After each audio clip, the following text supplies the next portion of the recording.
Yan na po yung finished product. So, wala pang ano yan, wala pang screen. So, kahit pa paano, no, nagawa natin ng paraan. Yung sanga ng puno, ginawa nating bahay ng kalapate. So, yun nga.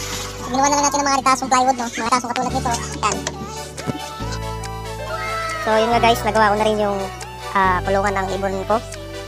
So, kahit na di ganun kaganda, so syempre proud pa rin ako dahil nakagawa ko ng sariling kulungan nila. No, kahit wala akong experience sa gumawa ng ganito, no? Pero dahil sa mga nakikita ko sa tatay ko na marunong din kasi siyang gumawa ng mga bahay. So, yun nga, gumawa na lang din ako ng paraan kung paano ito itayo.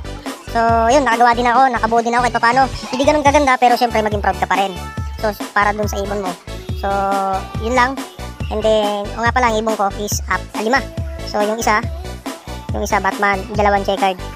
So, yung isang checkered ko, sa unang vlog ko, isa lang yon. So, yung isa, nabili natin, babae, para ipagpares ko sa checkered din. So, para i-breed ko silang dalawa. Kasi para maganda yung, nila, yung lahi nila. So, baka maging puro checkered. So, yung isa, itong pares na yan. Yung pares niya na, lipas pa lang yan yung isang pares niya na lipas din, babae. Ito kasi lalaki to. Yung isa, babae. So, pinakawalan ko muna kasi dahil makulit lagi. Gusto lagi kasi bago lang to, no? So, yun nga, bago lang tong kulungan. So, pinakawalan ko muna, bumabalik naman siya. Kahit na na-stress ako na hapon na dumadapo sa bubong namin. Yan, yan pala ang bubong namin, guys. So, yun nga. Sana sa next video, makita ko yung resulta kasi pipinturahan ko pa yan eh. So, yan yung finally cage ko muna sa ngayon. Cage ng ibon. So, sana supportahan nyo ko, guys, para tuloy-tuloy yung pagbablog ko dito sa YouTube channel.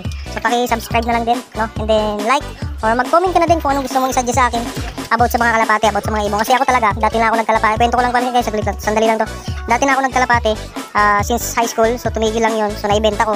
Yung isa naman, yung, kasi naging 10. So, yung tatlon na, nadagit.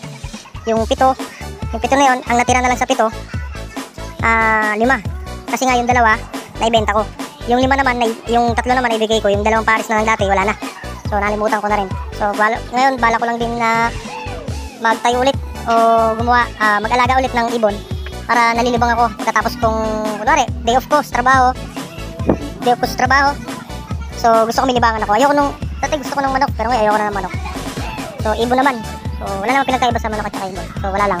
Gusto ko lang mag-alaga ulit ng ibon. So, katulad ng mga kalapate. Kasi, sarap sa pakiramdam na lumay-lumi pinapakain mo sila, na lumalaki yung kinakain sa'yo.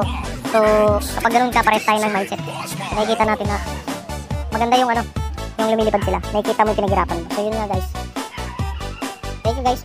Like and follow, subscribe na lang. Thank you po.